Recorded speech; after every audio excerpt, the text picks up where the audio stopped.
Take one, marker.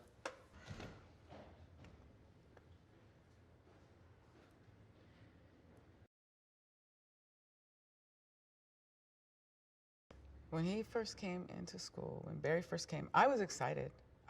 For me, being a little girl, I haven't been there from first grade to fifth grade. I had been by myself, and when I say by myself, I just mean because I'm the only little black girl there. And yes, I had a few friends and everything, but still being the only little black girl and being teased all the time was very difficult for me. So when I saw him, I thought, oh, he's just like me, but he's a guy. But he's the same color skin, and maybe we can be allies. Maybe we can work together, and they won't tease me as much. And maybe it would, maybe they'll stop because they see somebody else. And it just got worse. I do remember times when I would try to think that maybe we could, work together on something, but he would get, to me, I think when you have boys and girls looking at it back at hindsight, you have boys will be boys kind of thing, and if you go more with the boys, then maybe you can outdo the girls. So that's what I saw him start to do.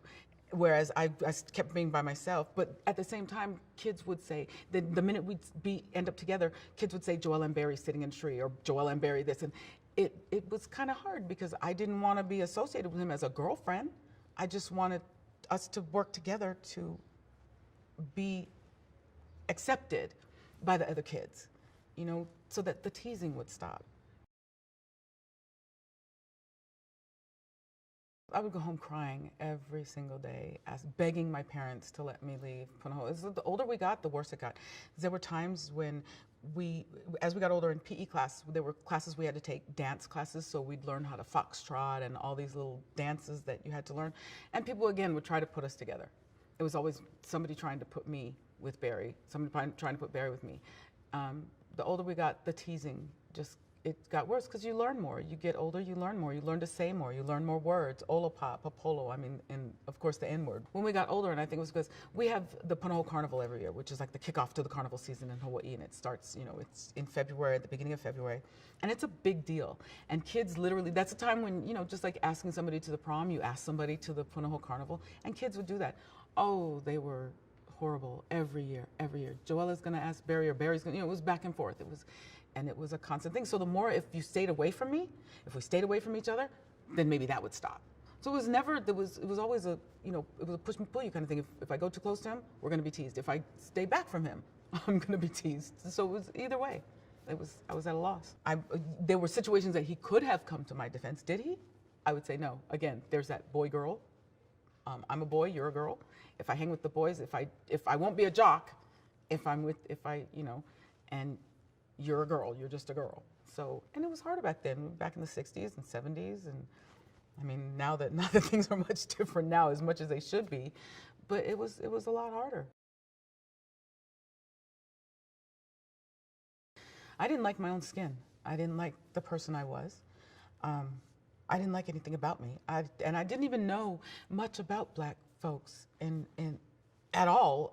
I remember someone saying to me, oh, what's up, my sister, back then when I was a little girl? And I was like, I'm not your sister. I have a brother. What are you talking about? Sister, I didn't know. Being in Hawaii, I didn't know. And I wasn't around black kids. I wasn't around others, except for if we went to Thanksgiving or Christmas with my cousins. So it made it hard.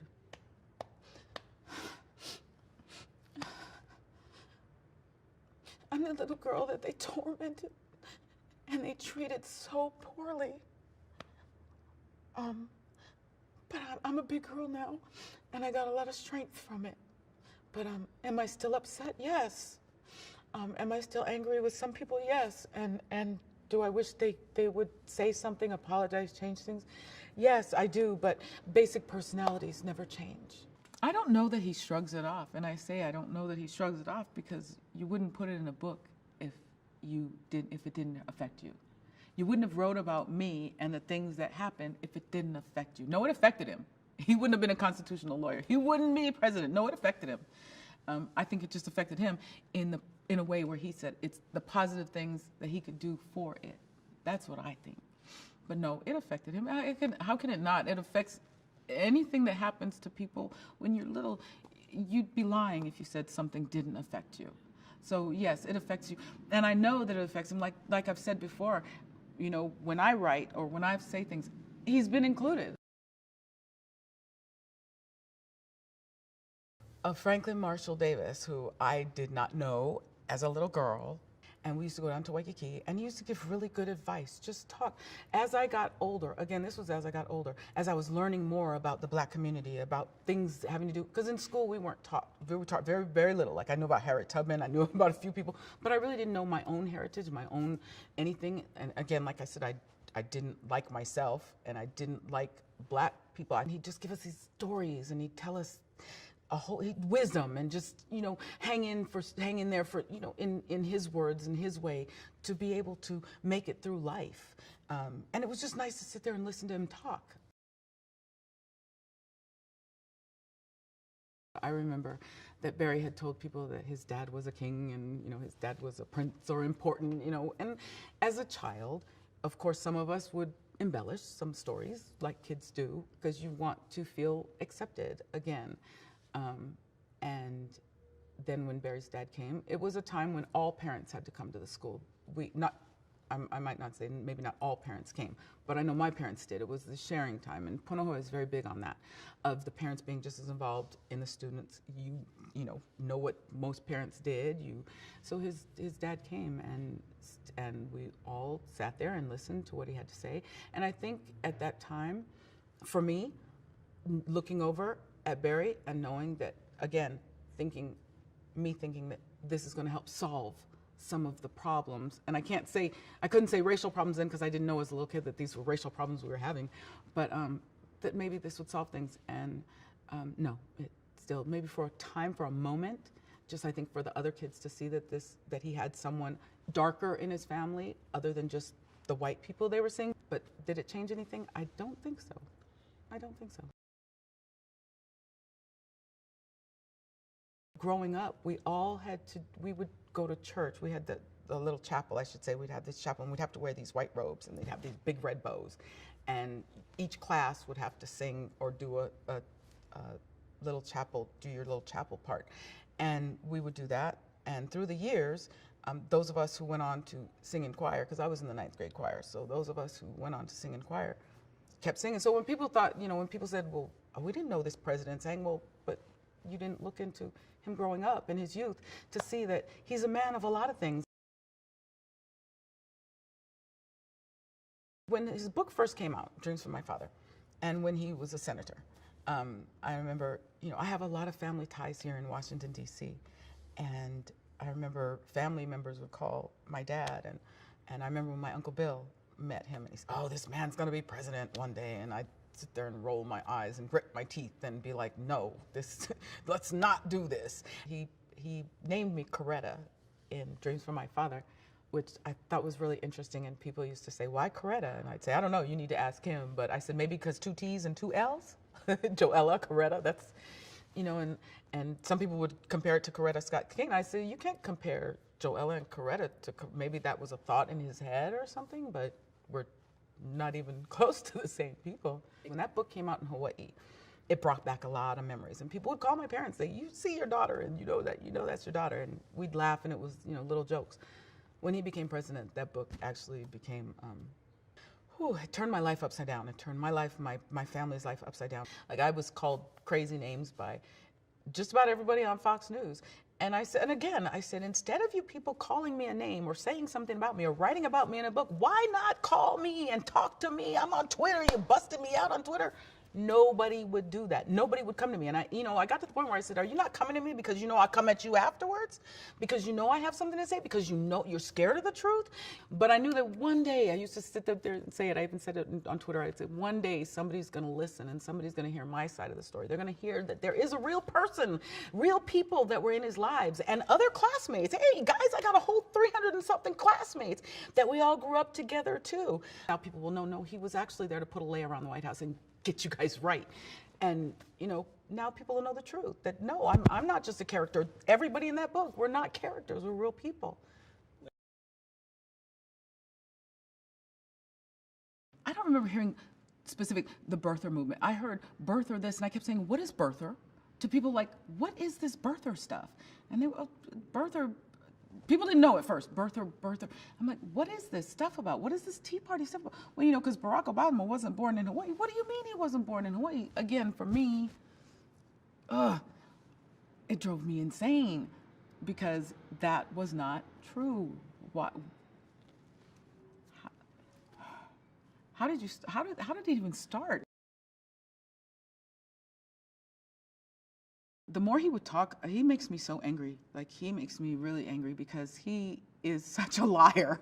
Like, because he started all that stuff. He made, and to be honest, he's part of what made my life hell. I was getting followed from people on Twitter from Trump this and Trump that. No, he's, all the things he said, and he just did it out of jealousy. I think he just did it out, and he just continued to do it so that he could do what he's doing now, ruin our country as far as I'm concerned. But no, the more he did stuff, the correspondence dinner, when Barry busted out the birth certificate and stuff, I kind of wish he had done a little more, only because it made him, you could see at that point, it made Trump feel some type of way. He got butthurt by it. But his lies, to this day, like I said, and I really believe that I got suspended from Twitter because of me telling the truth on Twitter and calling out the birther lies, and Trump's people and all his little minions finding people on Twitter to not put out the truth. And I truly believe that that's what's happening now. Still, that he's still trying to get people to not believe in this, when no, this is the truth, stop. And because he does it constantly. Like I said, I got suspended permanently now from Twitter over me saying this birther stuff, this is true, this is true, this is true, but yet I get suspended. I remember a friend of mine calling me and saying, "Girl, that's your classmate. Oh my gosh." And going, I mean, this girl went crazy. And my son and I were talking about her earlier today too, as a matter of fact. And she went crazy, and she was actually from Chicago, which is why she went nuts. And she says, he's gonna be our president. He's gonna be our president one day. He's gonna be, and I wasn't as political at all. In fact, I've never been political until he became president and I got attacked. That's when I became political, was when I got attacked on Twitter. But yes, that's, yeah. I think even for myself then, I knew that he was on his way. I listened to my uncle. My uncle said, I believe that he will be, when my uncle Bill called my dad and said he had met Barry in his chambers when he was a senator. He said, I met your classmate. He called me, I met Joella's classmate. And my dad said, oh, you met Barry? And Uncle Bill said, yeah, he's gonna be president one day. And sure enough, and I wish my Uncle Bill had been alive to see that. Yes, I actively campaigned for Barack Obama. Yes, I voted for Barack Obama. Yes, I stood in line for Barack Obama. Yes, I was on the Obama bandwagon.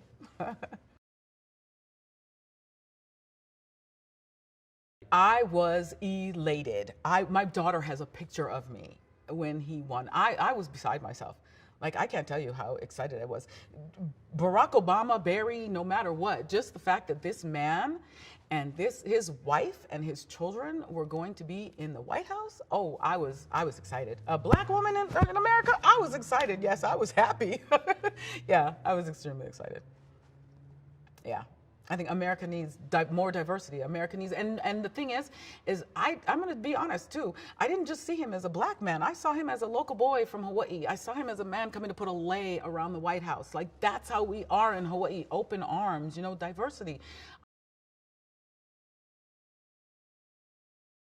I didn't feel like he dealt with racism enough. I felt as though, again, he dealt with it, but I wanted him to go deeper because of what happened to us when he was younger. I said, there were several times where I said, can you just tell people you were bullied? You know, did you not say it because you were embarrassed to say it? Did you not say it because you just didn't want to bring it up? But I used to sit there. I remember there was only one time he was sitting there, he said something. I was like, yes, finally, he's saying something.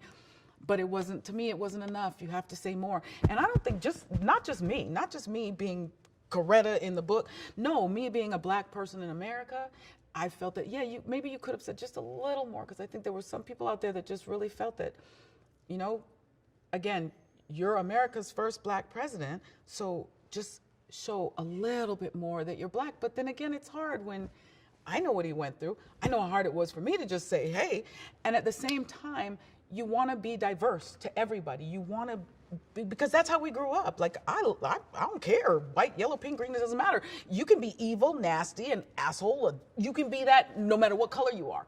So that's not what matters to me. And I know that that's not what matters to Barry and, other people. Definitely, I felt he had to walk a fine line. Which I thought was ridiculous. He was, and the way he was treated. Every little scrutinized for every little thing he did, every little move he made, every little person's name he mentioned to do anything. People acted as though, that's not good enough, or that's too good, or he's too good. And no, he was just trying. All he was trying to do was I really felt he was just trying to be diverse for America. He really was. I don't know why people couldn't see that. It was for everybody. And that's why I said, I'm kind of torn, because I get where it's hard to just say, I'm black, and yet I want to talk for blacks or to black people, but at the same time, I'm the president, and it's kind of difficult. I get where they could be, where it was hard for him. I get it at the same time. But yet I kind of wish that he just said just a little bit more, just a little bit. I think that that's part of it, because I truly believe that if people had known and listened and stopped that birther, can I say birther bullshit? Because that's what I used to call it, hashtag birther bullshit. If people would have listened and stopped that, if that would have been nipped, I do believe that Trump wouldn't be, because that was, I'm in South Carolina, in the dirty South, listening to people before Trump was elected. Well, no, I'm a vote for Trump because this and this and this, because this and this, and well, no, Barry, no, I'm black, but he didn't do enough for me, nope. And I was there saying, wait a minute, but no, because he's not from the US anyway, and that birther stuff, they were believing it. And I would sit there and say, I'm from Hawaii, trust me, no, that's not true, he's from Hawaii, he really is. It didn't matter, I was a liar. Like, I lost a lawsuit in Florida over me being called a liar because of the lies that were going on about him. So, no, I believe if people knew that this was not a lie, that yes, he's really from Hawaii, yes, we all really grew up there, yes, it would have stopped some of the crap. Yes, definitely. Positive, definitely. I mean, you have the little negative, but the negative is from what we dealt with as children. Again, I had to find a way through everything that happened to find me again. I had to find me then, I had to find me again, and yet I had to find me again through this journey. And I have found another me through this journey that Barry took. I'm like, you took me on your journey with you. But it's made me a better person. It made me know more about myself. It made me know more about my family. It made me know more about my ancestry. I used to be more hopeful when Barry was in office, because I knew that, in fact, we used to say, oh, if he could only have a little bit more time in office, I think we could break through all these. I think now with Trump in office, it's taken us backwards and into a worse place, places we don't even need to be for no reason. Because again, it goes back to when I say the birther bullshit, it goes back to that. Had you believed in that, you would not have voted this way. You would not have gone this way. You would have said, you know what? There's some truth in all this, and it would put us a whole lot forward. With this and the race relations, it's throwing us completely backwards, and I think it all needs to stop. And that's why I think having the truth about your 44th president might make you look at 45 a little different and make the rest of America move on from this and go forward instead of backwards. I truly believe, and I think that I think we can get our country back on a better path we were on than all this crap that we're dealing with now, if people will open their eyes to truth instead of the lies.